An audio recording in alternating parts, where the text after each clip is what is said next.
Everyone, so today we are going to discuss class 10 social science worksheet number 19 for day 21 अगस्त 2021। तो आज हम पढ़ने जा रहे हैं रिसोर्स के बारे में। तो चलिए शुरू करते हैं। सॉइल इरोजन क्या होता है?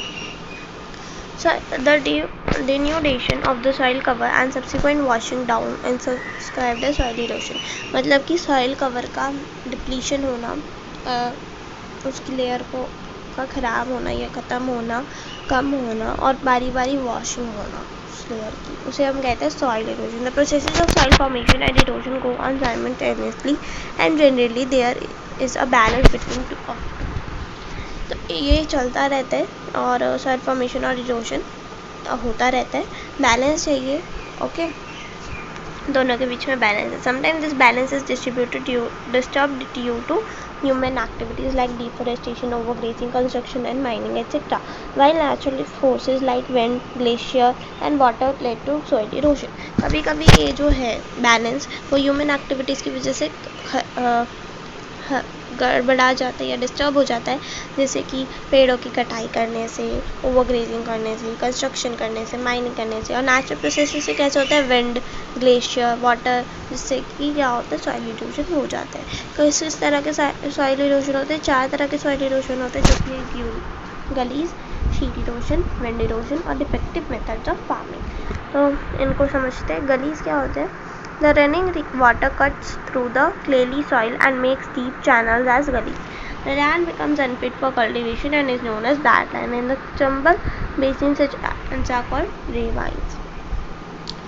गलीज क्या होती है? जब रनिंग वाटर जो है क्लेली सॉइल को कट करता है और उसमें गड्ढे से बना देता है, उसे हम कहते हैं गलीज। और लैंड जो है वो कल्टीवेशन के लिए ठीक नहीं रहता, कल्टीवेशन के लिए ख़राब हो जाता है और उसे हम कहते हैं बैड लैंड। चंबल बेसिन में इसे कहते हैं रेवाइंस। शीट इरोजन क्या होता है? Sometimes water flows as a sheet over large areas down a slope. कभी कभी वाटर जो है वो शीट की तरह बहता है, काफ़ी बड़े बड़े एरिया में स्लोप के नीचे बहता हुआ आता है। In such cases the top soil is washed away, this is known as sheet erosion. तो तब क्या होता है? टॉप लेयर जो होती है सॉइल की वो वॉश हो जाती है, जो कि सबसे ज़्यादा फर्टाइल होती है, इससे शीट इरोजन कहते हैं। उसके बाद है wind erosion. Wind blows loose soil of flat और sloping land known as soil erosion.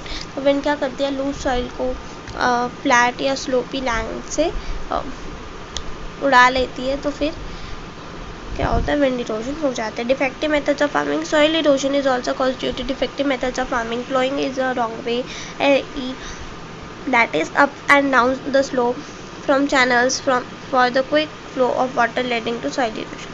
Soil erosion जो है डिफेक्टिव मेथड्स ऑफ फार्मिंग की वजह से भी होता है। प्लॉइंग अगर हम गलत तरीके से करते हैं, मतलब कि अप और डाउन, ऊंचे और नीचे स्लोप पे चैनल्स के जल्दी से वाटर बहाने के लिए बारी बारी अगर प्लॉइंग करते हैं तो वो उससे भी सॉइल इरोजन होता है। Soil is the most important renewable natural resource. ये सबसे ज़्यादा इंपॉर्टेंट नेचुरल रिसोर्स है। इसे मिलियंस ऑफ ईयर लगते हैं कुछ सेंटीमीटर सॉइल बनने की। Over use leads to degradation और डिग्रेडेशन इन क्वालिटी। डिग्रेडेशन हो जाती है, डिग्रेडेशन क्वालिटी की डिग्रेडेशन हो जाती है अगर हम ज़्यादा यूज़ करते हैं, इसलिए इसे प्रोटेक्ट करना ज़रूरी है। अब हम सॉइल कंजर्वेशन के मेथड्स क्या हैं? एफोरेस्टेशन, पेड़ लगाना, कॉन्टूर प्लोइंग, स्ट्रिप क्रॉपिंग और शेल्टर बेल्स। तो आज 3 क्वेश्चन दिए हैं, देखते क्या क्या है।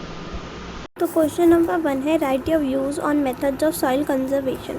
तो फर्स्ट है planting more and more trees, second shelter belts, third है टेरेस फार्मिंग, फोर्थ है कॉन्टूर प्लोइंग, फिफ्थ है बाय कंस्ट्रक्टिंग और डैम एंड सिक्स्थ है by controlling overgrazing and mining activities. हमें ज़्यादा से ज़्यादा पेड़ लगाना चाहिए, शेल्टर बेल्स करना चाहिए, टेरेस फार्मिंग करनी चाहिए, कॉन्टूर प्लोइंग करनी चाहिए, डैम बनाने चाहिए और हमें ओवरग्रेजिंग और माइनिंग एक्टिविटीज़ को कंट्रोल करना चाहिए। सेकेंड क्वेश्चन है describe the types of soil erosion.